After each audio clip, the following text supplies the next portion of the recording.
ഏറ്റവും നല്ല health insurance കമ്പനിയുടെ ഏറ്റവും മികച്ച പോളിസി നിങ്ങൾ എടുത്തു എന്ന് കരുതി നിങ്ങൾക്ക് ക്ലെയിം ലഭിക്കണം എന്നൊന്നുമില്ല. നിങ്ങൾ അഡ്മിറ്റ് ആവുന്ന ഹോസ്പിറ്റലിലെ ഏതെങ്കിലും ഒരു സ്റ്റാഫിന് സംഭവിക്കുന്ന വളരെ ചെറിയൊരു ക്ലറിക്കൽ മിസ്റ്റേക്ക് കൊണ്ട് പോലും നിങ്ങൾക്ക് ക്ലെയിം ലഭിക്കാതിരിക്കാം. എന്തുകൊണ്ടാണ് ക്ലെയിം നിരസിക്കപ്പെട്ടതെന്നോ എന്തുകൊണ്ടാണ് ക്ലെയിം ഡിലേ ആവുന്നതെന്നോ ഹോസ്പിറ്റലിൽ ഇരിക്കുന്നവർക്കോ പെട്ടെന്ന് തന്നെ അറിയാൻ സാധിക്കണം എന്നൊന്നുമില്ല. കുറച്ച് ദിവസങ്ങൾക്ക് മുമ്പ് ഇങ്ങനെയൊരു സംഭവം ഉണ്ടായി.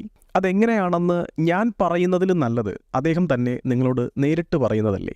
കമ്പനിയിൽ നിന്ന് ക്ലെയിം ഓക്കെ ആൾറെഡി ആയി. പക്ഷേ നമ്മുടെ ഹോസ്പിറ്റലിൽ എന്തോ ഒരു ചെറിയ സാങ്കേതിക പ്രശ്നമാണെന്ന് തോന്നുന്നു. അതിൻ്റെ അടിസ്ഥാനത്തിൽ ക്യാഷ് ചെറിയ തടസ്സം ഉണ്ടായി. അപ്പം ഞാൻ ഉടനെ തന്നെ ഞാൻ എല്ലാ കാര്യത്തിനും നമ്മുടെ സിബിയെ കോൺടാക്ട് ചെയ്യാറുണ്ട്. പുള്ളി എനിക്ക് എല്ലാ ഡയറക്ഷൻ തരാറുണ്ട്. അതനുസരിച്ചിട്ടാണ് അങ്ങോട്ട് പോകുന്നത്. അപ്പം അങ്ങനെ ഉടനെ തന്നെ പുള്ളിയെ വിളിച്ചിട്ട് കാര്യങ്ങളെല്ലാം പറഞ്ഞു. പുള്ളി പറഞ്ഞു കുഴപ്പമില്ല സാറേ, വിത്തിൻ 10 മിനിറ്റ്സ് കാര്യങ്ങളൊക്കെ ആക്കാമെന്ന് പറഞ്ഞിട്ട് അപ്പം തന്നെ ബാക്കി കാര്യങ്ങൾ പുള്ളി ശരിയാക്കുകയും തിരിച്ച് ഞങ്ങൾ അന്ന് ഡിസ്ചാർജ് ചെയ്യുന്ന ആ സമയം സംഗതി ഓക്കെ ആവുകയും ക്ലെയിം അപ്പം തന്നെ നമുക്ക് കിട്ടുകയും ചെയ്തു.